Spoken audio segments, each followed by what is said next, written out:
मोहब्बत ले गई फौजी की जान, टुकड़ों में मिली लाश। कुछ दिनों पहले रेलवे ट्रैक पर मिला था फौजी का शव। दबंग परिवार की युवती से था फौजी का प्रेम प्रसंग। परिजनों का आरोप, हत्या को आत्महत्या के बदलने का किया जा रहा प्रयास।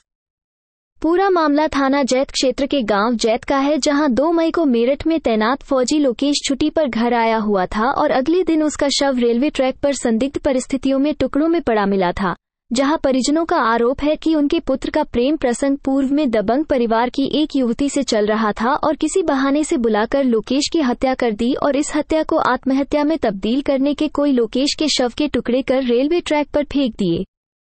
आज परिजनों के साथ आरएलडी नेता कुंवर नरेंद्र सिंह जिलाधिकारी कार्यालय पहुंचे, जहां उन्होंने कहा कि इस मामले में पुलिस ने केवल 2 लोगों की गिरफ्तारी की है, जबकि 4 नामजद अभी भी फरार है और राजीनामा करने के लिए पीड़ित परिवार पर दबाव बना रहे हैं। आरएलडी नेता और परिजनों ने जिलाधिकारी शैलेंद्र कुमार सिंह से मिल आरोपियों के विरुद्ध कड़ी कार्रवाई करने की मांग की है। आगे रहने वाले जिलाधिकारी कार्यालय की समस्या को लेकर हम जैत के रहे रहे हैं। क्या समस्या लेके आए हम अपने बेटे की। हमारा बेटा फौज में हो और 3 दिन की छुट्टी आयो, 3 दिन की छुट्टी आयो, वो काके घर खाना खा रहे हो और घर ते खाते समय बाद ले गए लेवा के मुंह बहाने थे कि चलो माँ ऐसे काम है।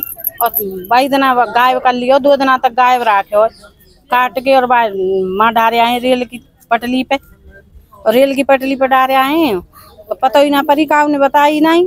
फिर वो तो कुत्ता पामन्नेर में ले लेके भाग रहे हैं, जब गांव में पता पड़ी है तो कुत्ता। आप लोग आए इनके साथ कौन है ये लोग? देखिए, 2 तारीख को गांव में ही एक मर्डर हुआ था, एक फौजी का जैत गांव में, और काट के उसको रेल की पटरी पर डाल दिया, ये एलिबाई बनाने के लिए कि ये स्वतः ही आत्महत्या की गई है।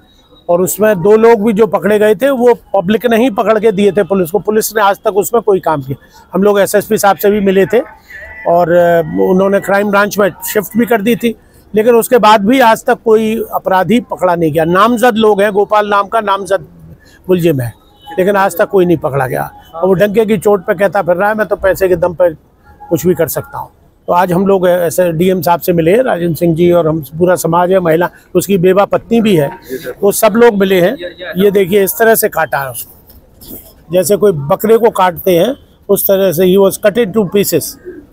तो ये कोई ग्राइंडर मशीन लाके उसको इस तरह से उसकी हत्या की गई है। हत्या की बात करें तो क्या वजह रही हत्या की?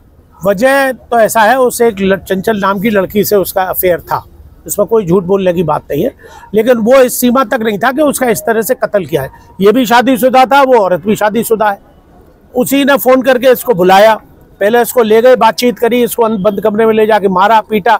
चलो मारा पीटा, उसने गलती की, उसने कबूल की हाँ मेरे से था, लेकिन अब तो इसकी शादी हो गई थी, इसकी बेवा, और पुरानी बात थी। अब आपस में प्रेम मोहब्बत तो किसी से भी हो सकती है, वो कोई बात नहीं है, लेकिन उसके पीछे इतना जघन्य अपराध जिसकी वजह से कि उसके टुकड़े कर दिए जाए। वो तो एक कुत्ता उसका एक पैर का टुकड़ा उठा लाया, तब लोगों को पता लगा कि ये इसकी पैरों में रस्सी बंधी हुई थी।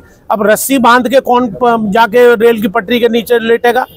ये सोचने वाली बात है। ये एक जांच का बिंदु है कि साहब आत्महत्या, अरे आत्महत्या आदमी पैर में रस्सा बांध के करेगा? इन बेवकूफ़ों से पूछ।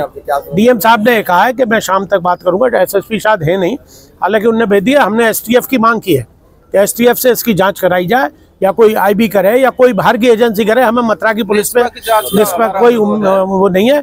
वहाँ के लोगों की उस दिन भी मांग थी कि इसकी जांच बदल, तो जांच बदलने फायदा क्या हुआ? फायदा तो नहीं हुआ ना उसमें। आज तक वही की वही जांच है, और आज भी उस आयोग की जो है उसी पे ही जांच है। फिर एसपी साहब के आदेश पर क्या फायदा हुआ करने का? और बल्कि एसपी साहब तो इन पर नाराज हो गए। बताइए, किसी का बच्चा मरा और वो उसी पे ही नाराज हो रहे हैं। तो हम डीएम साहब से बड़ी उम्मीद लेके आए हैं और न्याय की उम्मीद कर रहे हैं, और उन्होंने कहा है, हमको विश्वास दिलाया। उनकी बेवा पत्नी से भी बात हुई है, उसकी सास से भी बात हुई है, उसकी माँ से भी बात हुई है। तो इसका न्याय होना चाहिए, पता लगना चाहिए, नहीं तो ऐसे तो हत्याएं होती रहेंगी और फिर कोई भी एलिबाई बना के कह देगा ये तो ऐसे मर गया वैसे मर गया। तो ऐसे थोड़ी होता है, कोई आदमी का न्याय मिलना चाहिए।